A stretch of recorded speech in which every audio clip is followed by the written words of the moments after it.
네, 지난 11월 9일 노조법 제2조 3조 개정안이 정말 우여곡절 끝에 국회를 통과했습니다.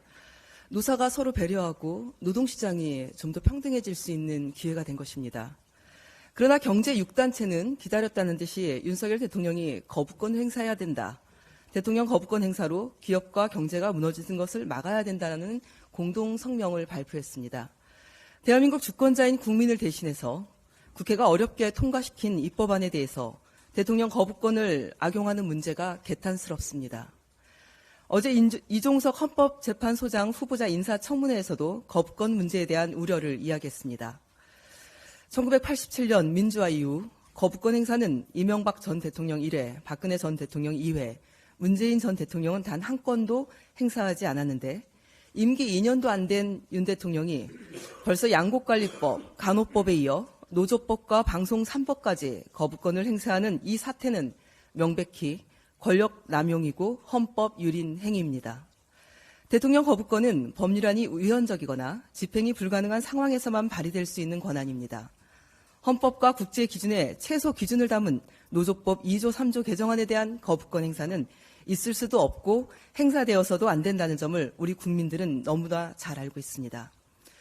노조법 조항 3, 4개 때문에 세계 경제 규모 10위권 국가인 대한민국 경제가 무너진다고 운운하는 것은 그동안 국가 발전과 경제 성장을 위해 열심히 일한 대한민국 국민에 대한 모독입니다.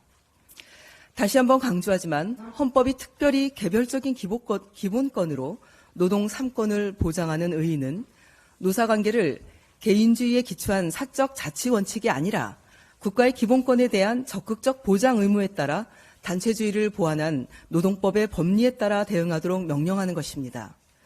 지난 수십 년간 헌법이 보장한 노조할 권리를 제대로 누리지 못했던 현실에서 이제야 겨우 진짜 사장이 교섭할 책임을 부여하는 것일 뿐이고 지난 2003년 배달호 열사가 손배 가압류에 저항해서 분신한 이후 아무런 변화가 없었던 것을 부진정 연대 책임을 막는 것으로 겨우 한 발 나아갔을 뿐입니다.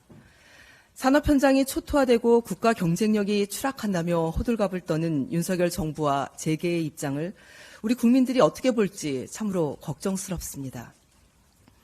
윤석열 대통령이 노조법 제2조 3조에 대해서 거부권을 행사한다면 2,500만 노동자를 넘어 대한민국 국민 모두로부터 강력한 저항에 직면하게 될 것입니다. 우리 더불어민주당 환노 의원들은 앞으로 대통령 거부권 행사를 막기 위한 다양한 활동들을 진행해 나갈 것입니다. 내일 환노 의원들과 노조법 2, 3조 운동본부와 함께 기자회견을 시작으로 당 노동존중 실천단 의원들과 1인 시위, 그리고 전문가 릴레이 기고 및 자담회 등을 준비하고 있습니다. 노동자 서민을 거스르는 대통령과 함께하고 싶은 국민은 단 한 명도 없다는 것을 명심하기 바랍니다. 이상입니다.